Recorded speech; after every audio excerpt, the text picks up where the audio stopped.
Hello students, कैसे हो? I hope आप सब अच्छे होंगे। बच्चों, आपने हमारी पिछली वीडियो जो एप्लीकेशन ऑफ ट्रिग्नोमेट्री के ऊपर ही थी उसको बहुत सारा प्यार दिया, बहुत सारे लाइक्स आए, बहुत सारे कमेंट आए। तो आपके काफ़ी सारे बच्चों का मेरे को मैसेज भी आया। वो कहते हैं सर, एप्लीकेशन ऑफ ट्रिग्नोमेट्री का जो लास्ट सम है वो हमें बड़ा मुश्किल लगता है, तो आप प्लीज़ वो करवाइए। तो आज मैं यही वीडियो इस वीडियो में आपको एप्लीकेशन ऑफ ट्रिग्नोमेट्री का क्लास 10th का जो लास्ट सम है वो करवाने की कोशिश करता हूँ। ओके स्टूडेंट्स, तो लास्ट सम क्या कहता है? A straight highway leads to the foot of tower. A man standing at the top of tower observes a car at an angle of depression of 30 degree which is approaching to the foot of tower with an uniform speed. वो कहता है एक tower है, tower के top पे एक बंदा बैठा है, एक हाईवे, जो हाईवे टर्मिनेट होता है टावर पे, मतलब हाईवे जा रहा है, हाईवे के एंड पे टावर है, डेड एंड है। तो डेड एंड पे टावर है, टावर के ऊपर एक बंदा खड़ा है जो कार को दिख रहा है, और इस कार का जो एंगल ऑफ डिप्रेशन है वो 30 डिग्री है। तो एंगल ऑफ डिप्रेशन ड्रॉ करने के लिए हमें यहाँ पर एक हॉरिजॉन्टल लाइन ड्रॉ करनी पड़ेगी। तो ये एंगल दिया हुआ 30 डिग्री। वो कार जब ए पे थी तो एंगल ऑफ डिप्रेशन था 30 डिग्री। आफ्टर 6 सेकेंड्स, 6 सेकेंड के बाद वो कार एज्यूम करते हैं बी पे पहुँच गई, और तब एंगल ऑफ डिप्रेशन बन गया 60 डिग्री। ओके, तो अगर ये 30 डिग्री है तो हम ऑल्टरनेट इंटीरियर एंगल से ये 30 बना सकते हैं, और ये अगर 60 डिग्री है तो एंगल ऑफ डिप्रेशन से हम इसको बना सकते हैं 60 डिग्री। ठीक है, और ये पॉइंट का नाम नहीं दिया तो हमने इसको सी ले लेते हैं, इसको डी ले लेते हैं। अब देखो, ये पहला ऐसा क्वेश्चन है जिसके अंदर दिया हुआ है एंगल दिया है लेकिन कोई भी डिस्टेंस गिवन नहीं है, ना ए बी का वैल्यू गिवन है, ना बी सी की वैल्यू, ना ए डी की वैल्यू। तो क्या करना है अब इसके अंदर, क्योंकि हमारे पास डिस्टेंस कुछ भी नहीं गिवन, तो ट्रिग्नोमेट्री के लिए हमें डिस्टेंस तो चाहिए। तो उसके लिए हमने क्या करना है, सी डी को हमने ले लेते हैं एक्स। तब सी डी को मैंने distance in terms of x ले लिया। तो अब पहले छोटा ट्राइंगल लेंगे, in triangle D B C ये ट्राइंगल लेंगे। इसमें ये राइट एंगल ट्राइंगल है, हमेशा राइट एंगल ट्राइंगल लेना होता है एप्लीकेशन ऑफ ट्रिग्नोमेट्री में, और उसमें से भी जो 90 डिग्री के पास वाला एंगल है वो ट्राइंगल लेना, छोटा ट्राइंगल। तो ये छोटा ट्राइंगल है डीबीसी, तो हमने डीबीसी लिया। अब इसमें ट्रिग्नोमेट्री यूज़ करेंगे। tan 60 degree is equal to perpendicular upon base, perpendicular हो गया डीसी और बेस हो गया बीसी। तो tan 60 की वैल्यू होती है √3, डीसी हमने एक्स लिया था और बीसी निकाल लेना। तो बीसी इधर चलेगा, ये √3 नीचे चलेगा, तो बीसी को हम लिख सकते हैं x ओवर √3।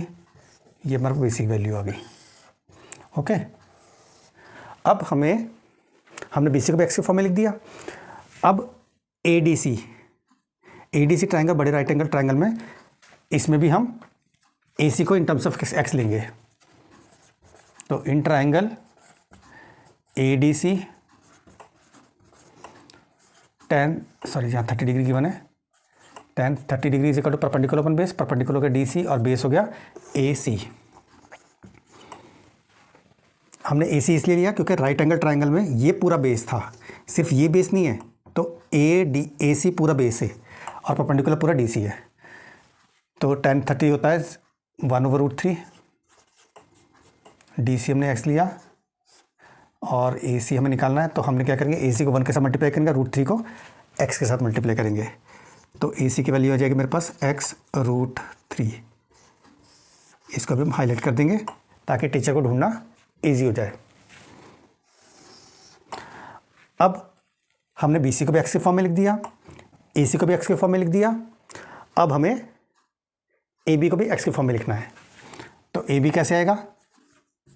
अगर मैं AC में से BC माइनस करूंगा तो मेरे पास AC आ जाएगा।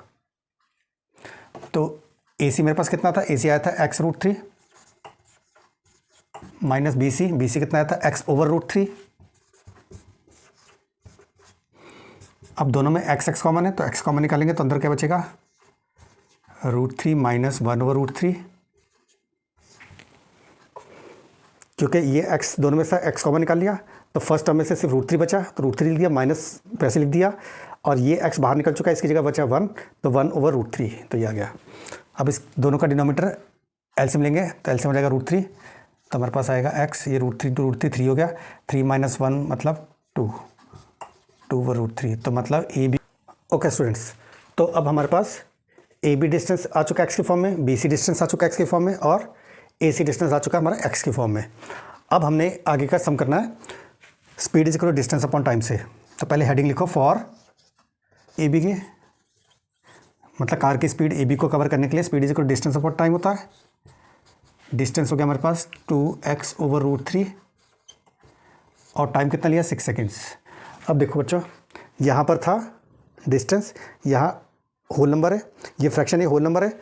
तो हमने क्या करना है, इस होल नंबर को फ्रैक्शन में कन्वर्ट कर दो, नीचे वन लगा के फ्रैक्शन में कन्वर्ट कर दिया। अब मेरे पास आया फ्रैक्शन ओवर फ्रैक्शन। तो जब भी ऐसा क्वेश्चन है जब फ्रैक्शन के ऊपर नीचे फ्रैक्शन हो तो हम क्या करेंगे, ऊपर वाला फ्रैक्शन लिखेंगे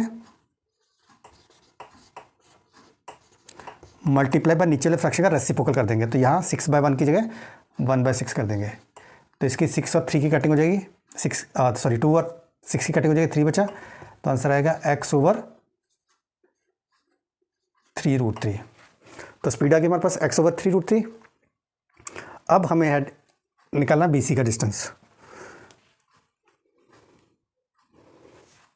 तो मैं यहाँ कर देता हूँ, हेडिंग लिखो फिर से फॉर, अब बी सी की बात करनी है जिसका क्वेश्चन में हमें पूछा गया था बी सी। अब स्पीड गिवन है हमारे पास, स्पीड कितनी है, स्पीड इतनी लेंगे x/3√3। क्यों? क्योंकि क्वेश्चन में गिवन था कि स्पीड इज़ यूनिफॉर्म। तो अगर ए बी की स्पीड गिवन है तो जो ए बी की स्पीड आएगी वही बी सी की स्पीड आएगी, क्योंकि यूनिफॉर्म स्पीड है तो स्पीड सेम रखेंगे। तो जो स्पीड यहाँ ए बी की आई थी x/3√3 वही स्पीड हम बी सी की लेंगे। तो बी सी की स्पीड भी आ गई x/3√3। अब स्पीड गिवन है और बी सी का डिस्टेंस भी गिवन है। बी सी का डिस्टेंस कहाँ था, ये देखो, बी सी का डिस्टेंस आ चुका था x/3।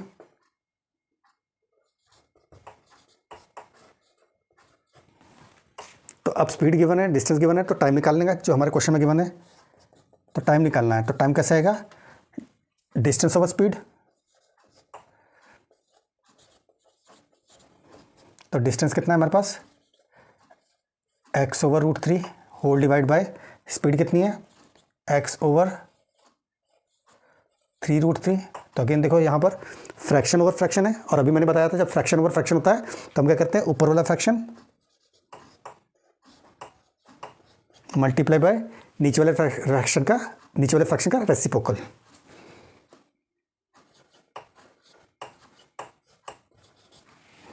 तो अब क्या करना है, देखो ये x है, इधर भी x है, तो x कट जाएगा, इधर भी √3, इधर भी √3 से √3 कट जाएगा। तो क्या बचा, सिर्फ 3 बचा।